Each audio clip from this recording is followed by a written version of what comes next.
Hello everyone, मैं हूं आस्था। आज के इस वीडियो में हम बात करने वाले हैं आरआई रेवेन्यू इंस्पेक्टर पोस्ट के बारे में। शॉर्ट में आरआई कहते हैं और डिटेल इसका फुल फॉर्म जो होता है वो है रेवेन्यू इंस्पेक्टर। रेवेन्यू इंस्पेक्टर अगर आप बनते हैं तो आपकी रिस्पॉन्सिबिलिटीज क्या होती है, किस तरह की ड्यूटी आपको देनी होती है, क्या कार्य आपको करना होता है। अब रेवेन्यू इंस्पेक्टर की जो पोस्ट है, सबसे पहले आपका यहाँ पर क्लियर कर दूं, क्योंकि कुछ कैंडिडेट होते हैं जो स्टेट लेवल की पोस्ट में इंटरेस्टेड होते हैं, क्योंकि वो अपने ही स्टेट में, अपने ही राज्य में रहकर जॉब करना चाहते हैं। कुछ कैंडिडेट जो नेशनल लेवल पर वैकेंसीज आती हैं, मींस सेंट्रल जॉब के लिए भी इंटरेस्टेड होते हैं। तो आरआई की ये जो पोस्ट है ना, ये स्टेट लेवल पर भी आती है और सेंट्रल लेवल पर भी आती है। तो ये उन सभी कैंडिडेट के लिए है जो स्टेट के लिए इंटरेस्टेड हो या सेंट्रल के लिए। ओके, सबसे पहले हम इसकी जॉब प्रोफाइल देखेंगे, उसके बाद अगर आपको लगता है तो वीडियो को कंटिन्यू रखिएगा, जिसमें हम इसकी eligibility conditions, selection procedure, salary and बाकी अदर जो भी इंपॉर्टेंट बेसिक से पॉइंट्स रहेंगे वो सारे हम क्लियर करेंगे। तो चलिए स्टार्ट करते हैं।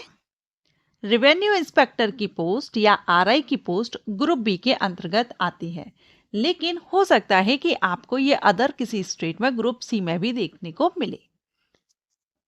डिपार्टमेंट की अगर हम बात करें तो रेवेन्यू इंस्पेक्टर है, सो ये रेवेन्यू डिपार्टमेंट के अंतर्गत आती है। रेवेन्यू मीन्स राजस्व विभाग के अंतर्गत ये पद होता है। अब हम इनकी रिस्पॉन्सिबिलिटीज देखेंगे।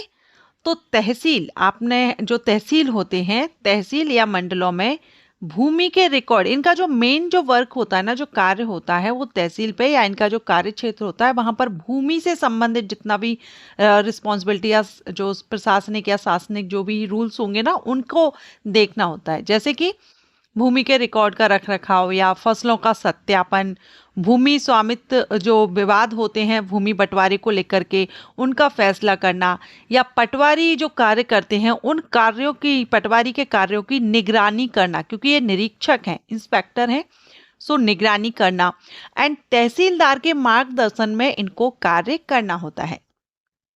राजस्व वसूली में इनकी अहम भूमिका रहती है।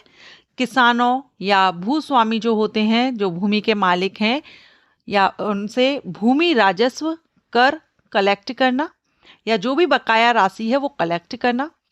फसलों की स्थिति या प्राकृतिक जो आपदाएं हैं, बाढ़, आंधी, तूफान, जो भी प्राकृतिक आपदाएं हैं, और जिस क्षेत्र में ये कार्यरत हैं उसके कृषि डेटा की रिपोर्ट अपने वरिष्ठ जो अधिकारी होते हैं उनको सौंपते हैं। संबंधित क्षेत्र या जिनको हल्का भी कहते हैं, आपने सुना होगा पटवारी जो जॉब देते हैं अपनी, वो हल्का में देते हैं। सो हल्का पर एक पटवारी होता है। तो संबंधित जो भी इनका क्षेत्र है या हल्का है, वहां पर इनको दौरा करने के लिए जाना होता है, निरीक्षण के लिए जाना होता है। क्लियर?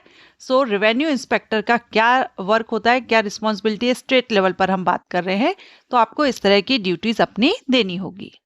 अब अगर हम बात करें कि ये वैकेंसी जब आती है तो इसका नोटिफिकेशन आपको किस वेबसाइट पर देखने को मिलेगा, तो स्टेट लेवल पर अगर आप देख रहे हैं तो आपको अपने स्टेट की पब्लिक सर्विस कमीशन की वेबसाइट पर नोटिस देखने को मिल सकता है, या व्यापम की वेबसाइट, स्टेट लेवल पर व्यापम की जो वेबसाइट होती है उस पर आपको देखने को मिल सकता है, या फिर जो जैसे कि SSSB यानी कि सबऑर्डिनेट सर्विस सिलेक्शन बोर्ड या सबऑर्डिनेट सर्विस सिलेक्शन कमीशन जो वेबसाइट्स होती हैं स्टेट लेवल पर, इन पर आपको इसका नोटिफिकेशन देखने को मिल सकता है।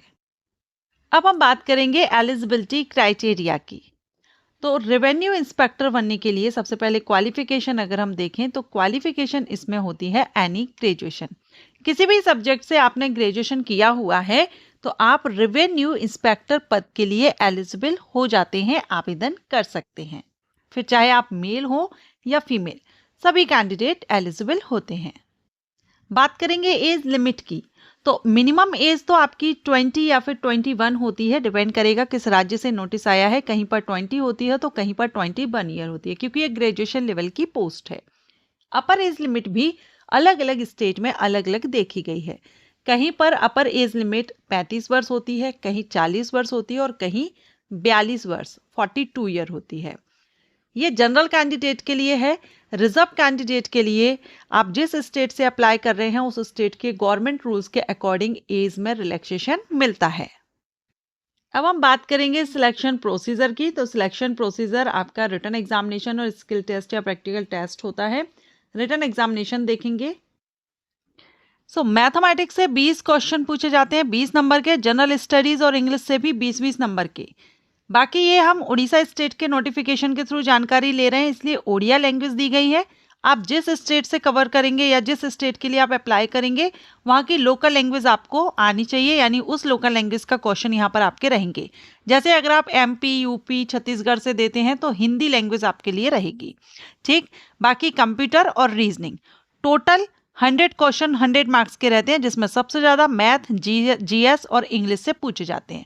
1.5 घंटे का समय, MCQs type exam, 1/3 mark minus किया जाता है, मींस नेगेटिव मार्किंग होती है गलत आंसर देने पर। ये अब क्वेश्चन पेपर आपका हिंदी, इंग्लिश और जो लोकल लैंग्वेज आपकी रहती है उसमें भी रहेगा। क्लियर? चलिए अब हम बात करेंगे सैलरी की।